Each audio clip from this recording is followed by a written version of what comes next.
وَإِن كَادُوا لَيَفْتِنُونَكَ عَنِ الَّذِي أَوْحَيْنَا إِلَيْكَ لِتَفْتَرِيَ عَلَيْنَا غَيْرَهُ وَإِذًا لَّاتَّخَذُوكَ خَلِيلًا.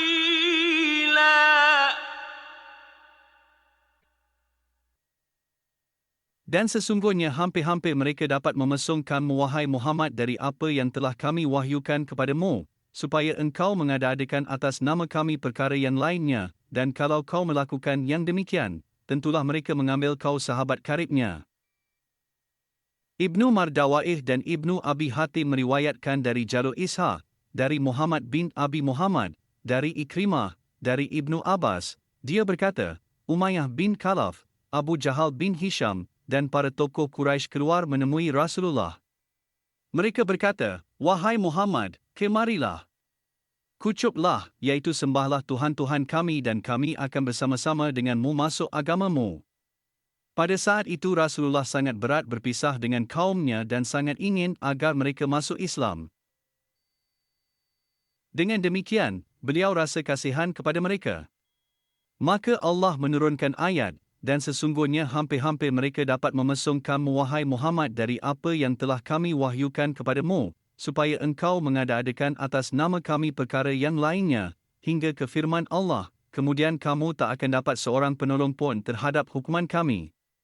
Al-Isra ayat 73 hingga 75. Aku iaitu Imam Suyuti berpendapat bahawa hadis ini adalah yang paling sahih di antara sebab turunnya ayat tersebut. Isnadnya jayyid iaitu baik dan memiliki penguat hadis yang lain.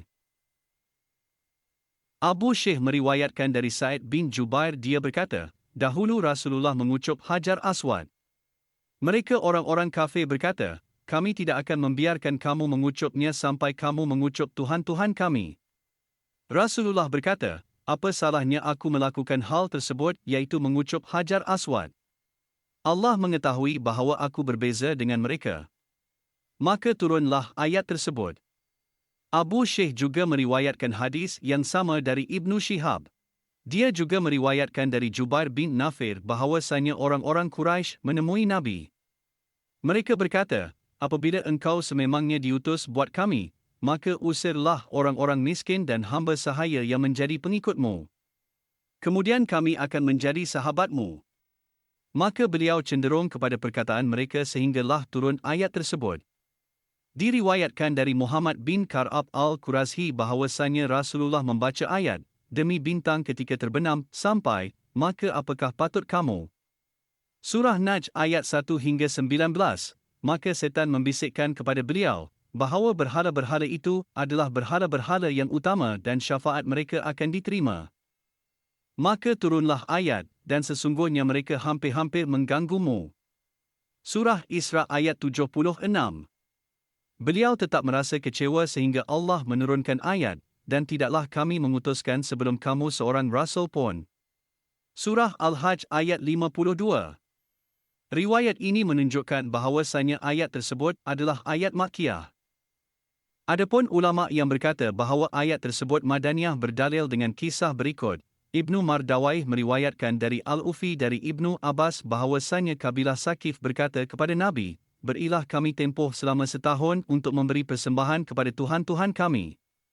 Ketika kami sudah memberi persembahan kepada Tuhan-Tuhan kami, maka kami akan menyimpan persembahan itu kemudian barulah kami masuk Islam dan menghancurkan Tuhan-Tuhan tersebut. Rasulullah kemudian bermaksud ingin memberikan mereka tempoh, riwayat ini sanadnya daif.